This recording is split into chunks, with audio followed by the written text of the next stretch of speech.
ચાલો આજનો મેનુ છે ફર્સ્ટ ક્લાસ મગ મમરા. એમાં દહીં છે, આ મમરા, આ સેવ, આ ચવાણું અને સાથે મગ અને ભીંડાનું શાક છે બપોરનું. ટેસ્ટી બહુ હતું એટલે કીધું સાંજે ખાવું જ છે આપણે. અને એક રોટલી ખાશું કાકડી. એટલે આજનું મેનુ આ રીતનું છે, મગ મમરા અને દહીં. એકદમ ટેસ્ટી મેનુ છે. અક્ષર મારું એ મગ મમરા, પછી દહીં, ચવાણું, બસ એટલું હે. મગ મમરા ઉપર ફોકસ કરવાનો હોય જ.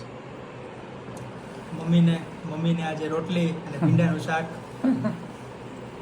યસ ભાઈ. મારે છે આજે ફૂલ ડીશ મગ મમરા. જસ્ટ મગ મમરા. બાને મગ મમરા ભાવે ને? રોટલી.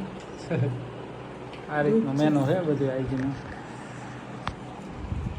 તો ચાલો સાંજની વારું કરવા. આમ તો મગ મમરા એટલે સવારનું છે હરવો નાસ્તો, પણ કીધું ને ખાધા નથી તો કીધું સાંજે ખાઈ. બપોરે થોડુંક પ્રસંગનું ખાધું હતું એટલે સાંજે મગ મમરામાં બહુ મજા આવે હરવો ખોરાક. તો હાલો મગ મમરા ખાવા.